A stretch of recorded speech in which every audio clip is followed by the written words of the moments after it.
ये जो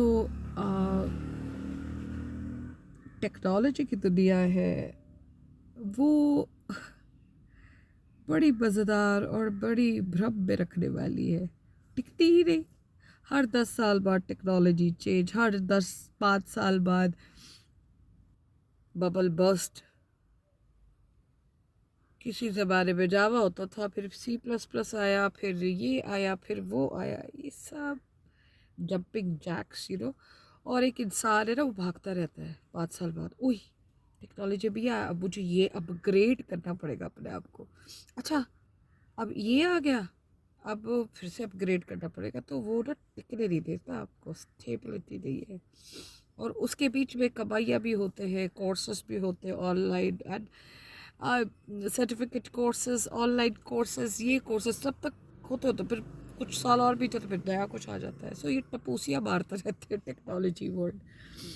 now when I scroll down the media, वहाँ पे एक आजकल एक नया आया है। पहले होते थे हमारे टाइम पे जो जन्म पत्रियाँ बनती थी, फिर कुछ मौक़ों पे जन्म पत्रियाँ दिखाई जाती थी, तो पत्री बिल्कुल अब तो पीली पड़ गई है वो कागज़ भी।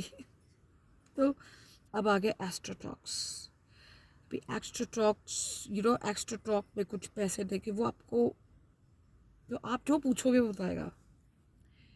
तो मेरी जॉब कब लगेगी, अरे मेरे उससे बोला शादी कब होगी, मेरा ये रिलेशन टिकेगा नहीं टिकेगा, मैं अमीर बनूंगा बनूंगी या नहीं बनूंगी, मेरा कोई दुर्घटना तो नहीं हो जाएगी। पर एस्ट्रोटॉक में ये पूछने की हिम्मत कोई नहीं करता कि भाई हम मरेंगे कब। अब अगर कोई पूछ भी लेगा तो बताओ, तो एस्ट्रोटॉक क्या बताएगा उसको, बिकॉज एस्ट्रोटॉक तो पता ही, एस्ट्रोटॉक को तो पता ही नहीं है किसकी कब लिखी हुई है और किस जगह पे किस समय पे लिखी हुई है। सो भाई, ये जो अल्फा और गबीटा गाबा, ये वो ऑल दैट, जो मेरी समझ से मतलब बाहर ही है, बाहर ही रहती है। तो आप ब्रह्मांड के एस्ट्रो को जान नहीं पाओगे। इतनी मिस्ट्रीज़ है ना उसमें, इतनी मिस्ट्रीज़ है कि आप ये पकड़ने की कोशिश करोगे और ये होगा। सो उसको जानो मत। उसको जानने की जगह उसको एंजॉय करो, उसके हिसाब से चलो, जितना चल सकते हो, तो वो आपको एंजॉय कराएगी। The mystery, the magic, I you'll feel it, you'll feel it, you will connect it to a particular frequency जहाँ पे आपको लगेगा।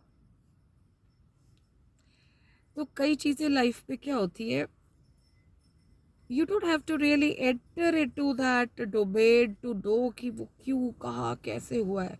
You just have to flow with it,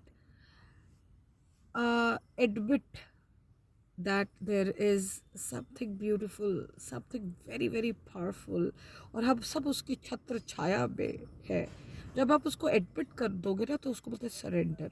फिर आप वो मैजिक देखोगे और it is so blissful, it is so good.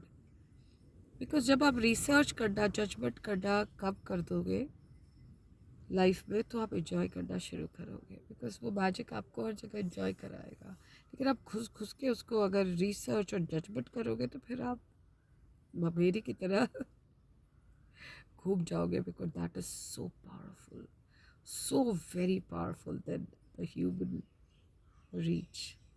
समझे? तो इंजॉय करो, जजमेंट नहीं। ऐसा ना हो कि ब्लैक होल के अंदर ही चले जाओ, फिर ना जजमेंट रहेगी ना इंजॉयमेंट रहेगी।